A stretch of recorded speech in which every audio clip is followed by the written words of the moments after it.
Hello everyone, నేను మీ Prashanth.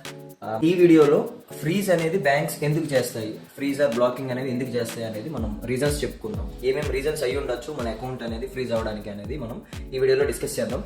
So first వచ్చేసి suspicious are illegal activities మన అకౌంట్లో జరిగాయి అని చెప్పేసి, అంటే అది ఇదర్ మేబీ మనీ లాండరింగ్ అవ్వచ్చు, ఐడెంటిటీ థెఫ్ట్ అవ్వచ్చు, మన కేవైసీ వేరే వాళ్ళు యూస్ చేసి ఐడెంటిటీ థెఫ్ట్ అవ్వచ్చు, అట్లనే అన్ఆథరైజ్డ్ యాక్సెస్ అనేది తీసుకొని అంటే ఓటీపీస్ అవి ఇవి తీసుకొని మన అకౌంట్స్లోనే ఫ్రాడ్స్ జరిగినా కానీ వెంటనే వాటిని ఫ్రీజ్ చేయాల్సి వస్తుంది అనమాట. సో అట్లనే కోర్ట్ ఆర్డర్స్ వస్తాయి, కోర్ట్ లీగల్ జడ్జిమెంట్స్ కొన్ని ఇస్తూ ఉంటారు, డైవర్స్ కేసెస్ ఉంటాయి, బ్యాంక్రప్సీ ఉంటాయి, అలాగే అన్పెయిడ్ డ్యూస్ ఉంటాయి కదా. అట్లనే గవర్నమెంట్ ఏజెన్సీస్ నుంచి మనకి చాలా వరకు వస్తాయి అనమాట. అంటే రిక్వెస్ట్ వస్తాయి ఈదర్ త్రూ ఈమెయిల్ ఆర్ మనకి నోటీస్లో డైరెక్ట్గా పంపిస్తాయి. అన్పెయిడ్ డ్యూస్ ఉన్నాయి, ట్యాక్సెస్ పే చేయలేదు అని చెప్పేసి ఏజెన్సీస్ నుంచి మనకి చాలా రిక్వెస్ట్ వస్తాయి. ఏదైనా కానీ ట్యాక్స్ అనేది వెంటనే ఫ్రీజ్ చేయాల్సి వస్తుంది, ఎందుకంటే ఒబే చేయాలి కాబట్టి.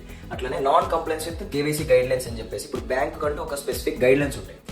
ఫర్ ఎగ్జాంపుల్ అవుట్డేటెడ్ కేవైసీ అవనియచ్చు, అట్లనే ప్రొలాంగ్డ్ ఇన్యాక్టివిటీ, యాక్టివిటీ అనేది లేకుండా అట్లానే ఉంచేసేసి, మీకు ఎస్టర్డే వీడియోలో కూడా చెప్పినట్టు డోర్మెంట్ అకౌంట్ ఇన్యాక్టివ్ అయిపోతుంది, అట్లానే ప్రొలాంగ్ చేసుకుంటూ పోతా ఉన్నారు కూడా ఆ అకౌంట్స్ ఇమీడియట్ గా మనకి ఫ్రీజ్ చేసేస్తారు అనమాట.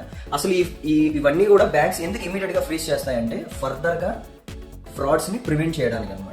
పని చేస్తే 90% ఆఫ్ ఫ్రాడ్స్ జరుగుతున్న అకౌంట్స్లో ఖచ్చితంగా బ్యాంక్ అకౌంట్స్ అనేది ఫ్రీజ్ అయిపోతాయి. ఒక 10% మనం ఐడెంటిఫై చేయలేకుండా ఉంటాయి, ఎందుకంటే ఇందులో కూడా చాలా చెక్స్ మనకి ఇన్వాల్వ్ అయి ఉంటాయి అనమాట.